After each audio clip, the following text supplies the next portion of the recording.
AG's Truth presents Greenleaf,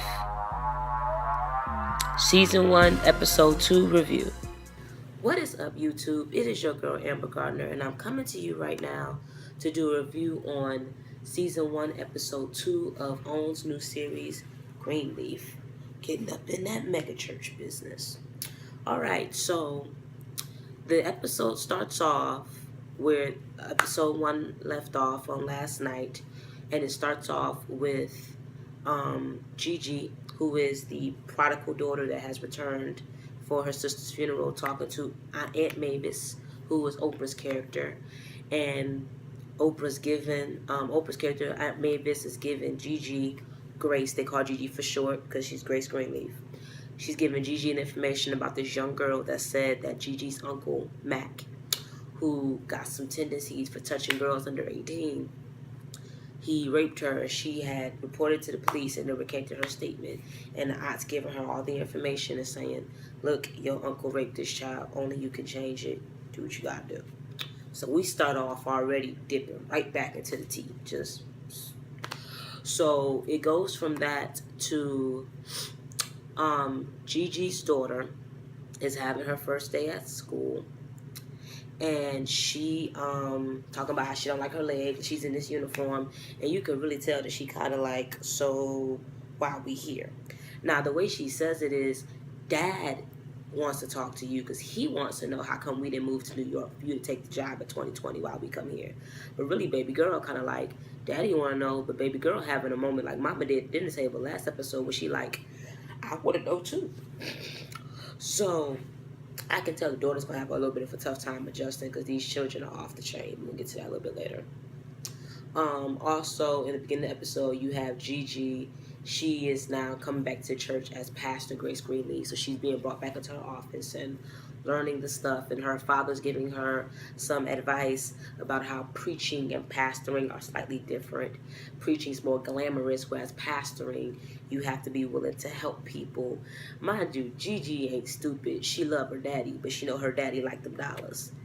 Her daddy was talking about how Gigi, the secretary, little Miss Alexia, that's Jacob's little side piece. She was talking to Bishop, and Gigi's asking, so where you meet her at? And he's like, oh, she was with one of these NBA players. And she's like, oh, you want that NBA money?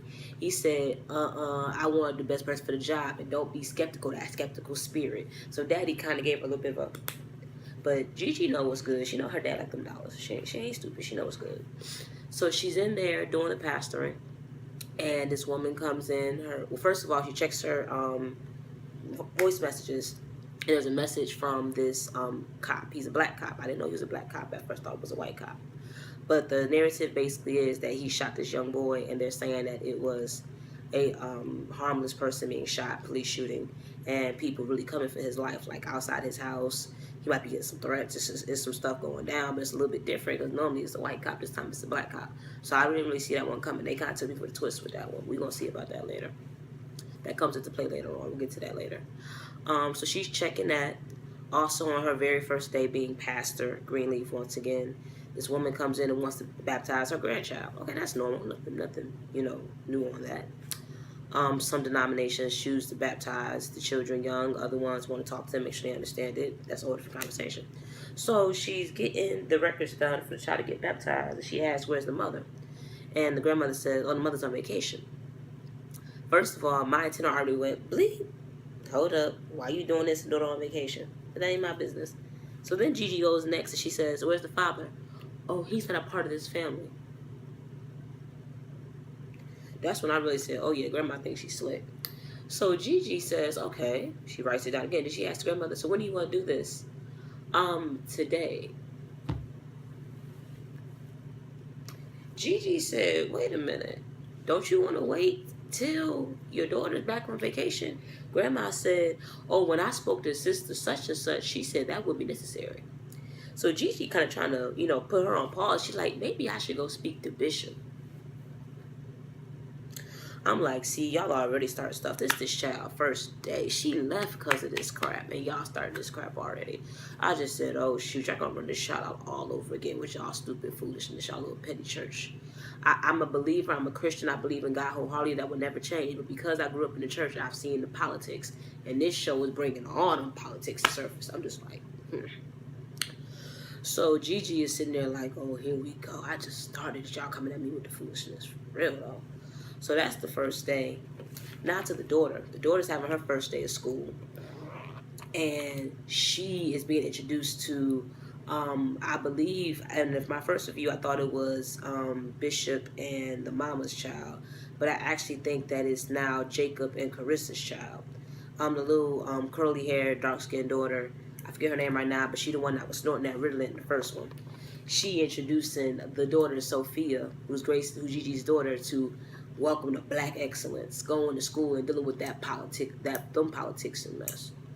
That was some mess. Teacher talking about some, handing her a book. Oh, please read this first chapter. She said, this ain't a part of the curriculum. He's like, oh, it is when you in my class. Excuse us. So I don't know what's going on with that. We're going to see about that in episode 3. Also, the kids talk about some TT, and she like, what TT mean? Oh, that's 2 term.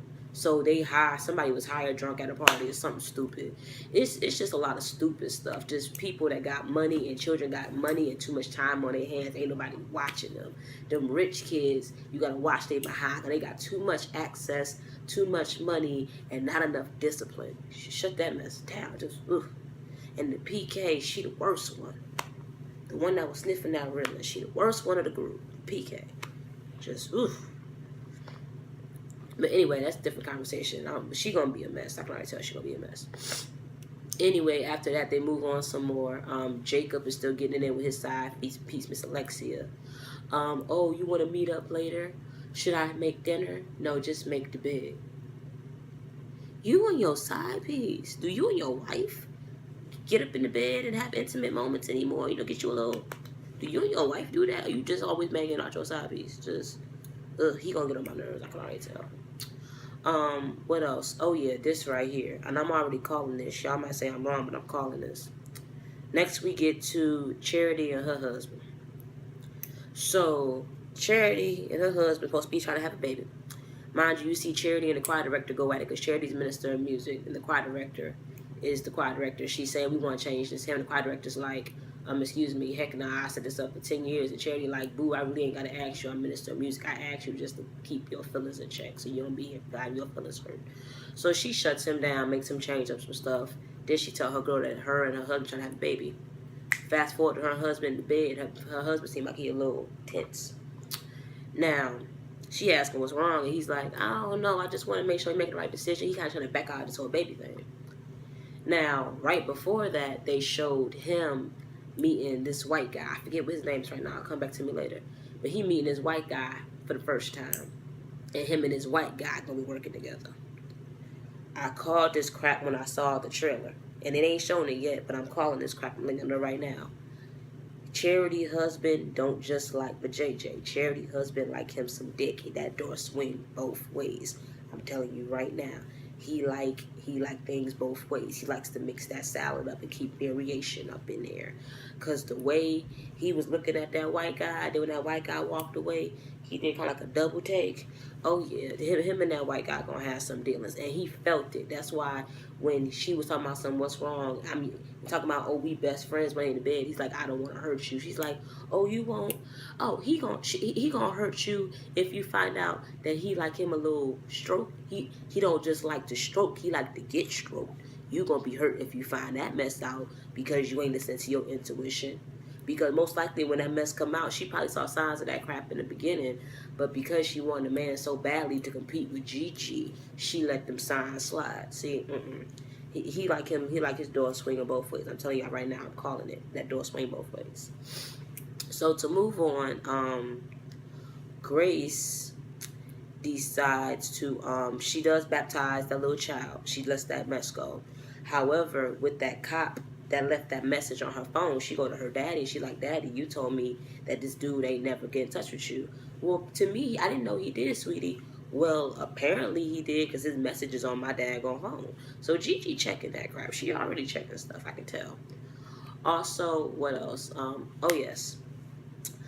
Jacob has to check some chick in one of the meetings because for some reason, this chick, I don't know if it's the same chick that the bishop was talking to earlier. I think the bishop might have a side piece because there was this chick he was complimenting a whole lot, and I'm like, why you complimenting her so much? Yeah, I'm watching Pastor. Pastor might have him a side piece. It might be where Jacob get that mess from. He might get it from his daddy, especially when Daddy called him. He's talking about some Bishop Greenleaf. He your daddy. How about Dad?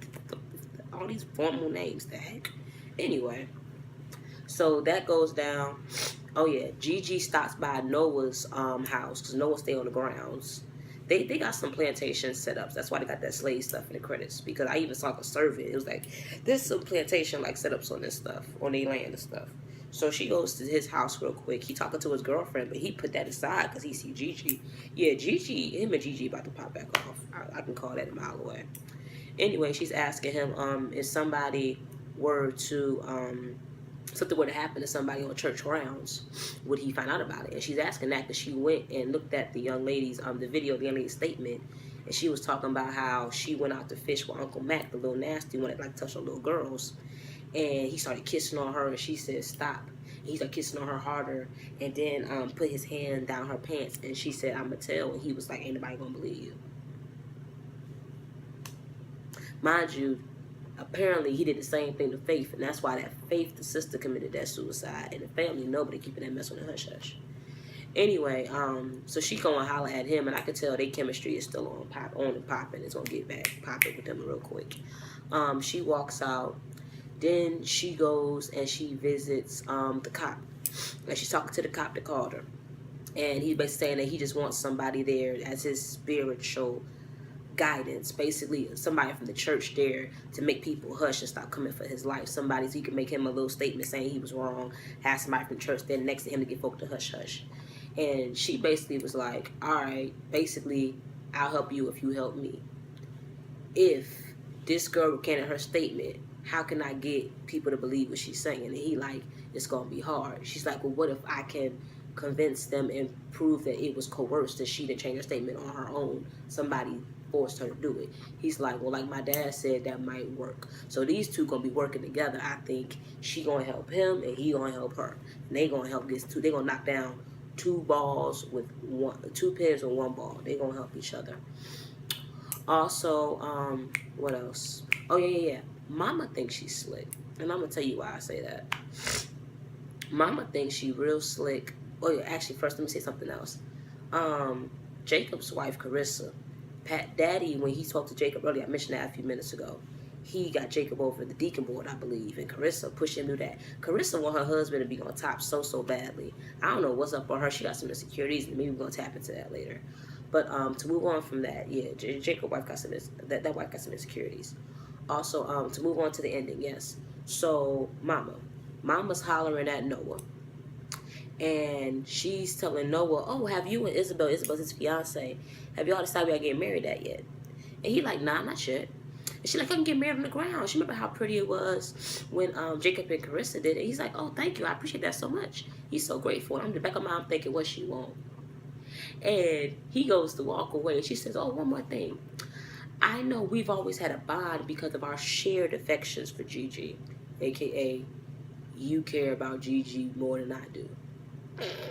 So she looks at him and says, so if you got sense that she was having a hard time adjusting or doing anything unusual, let me know immediately. Basically, let me know if she starting some mess.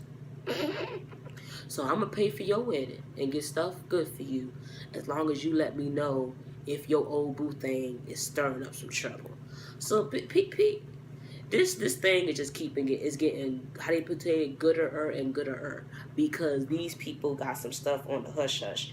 Oh, and the biggest thing, and Daddy ain't clean either. I thought Daddy maybe was a little clean, but Daddy dirty too. And I'm gonna tell you why I say this. I'm gonna close this up. Daddy was talking to Uncle Mac, who the little nasty one, like touching little girls under 18, and they were telling him how the senator wanted his books. Daddy said he ain't getting that. So Daddy basically said, so we about to make things uncomfortable for him to get him to hush. So I'm like, so Daddy, not only is your family janked because your tail is corrupt. Oh yeah, one more thing. Gigi stopped by the home of Danielle, who was the girl who made the statement that Mac was touching on her. And I don't know if I think it was her mother maybe. She answers the door and she's like, who you? And she's like, oh, I'm from Calvary. She's like, oh, no, we don't go there no more. She's like, oh, no, I'm Grace Greenleaf. I know what your daughter said. I know what happened. She said, nothing happened to my daughter. Daughter said, Mama, who that? She said, oh, go back to your room. She's like, what you talking about? She shoos Gigi away so quick. Then at the end of that episode, she called up Uncle Mac, talking about somebody came by asking about Danielle. We had a deal. What's this? Uncle Mac on that phone and said, Grace Greenleaf. She said, yeah. He said, I'll handle it. She said, we had a deal. He said, no. I'll handle her. Credits. So Mac and Gigi about to square off. Yeah, they about to square. It's just a hot mess with this show. I'm ready for this episode 3 because I think episode 3 they're gonna touch on Charity's husband liking him some dudes. I think they're gonna touch on that right there. But I'm ready for this. Also, the daughter and the mother reconcile because the daughter was talking about I won't go stay with my daddy, and then she ended up hearing one of her mother's sermons about not thinking people are perfect and letting things go. And she came to her mom and hugged her mom, and like she changed her mind. So I'm happy about that. But this episode was good. Oprah, you come in with it some more. About it. I definitely get this 5 stars. I'm ready for episode 3. If you have any questions, put it below in the comments. And I'm going to holler at y'all later. Stay true to yourselves. Stay not perfect. Just don't get corrupt like this family. Stay clean. And stay you. And please remember, 2016 can bring a new you, but only if you allow it. I'm going to see y'all for episode 3. Peace. Thanks for tuning in. And I hope to see you again here at AG's Truth, where honesty's always in style.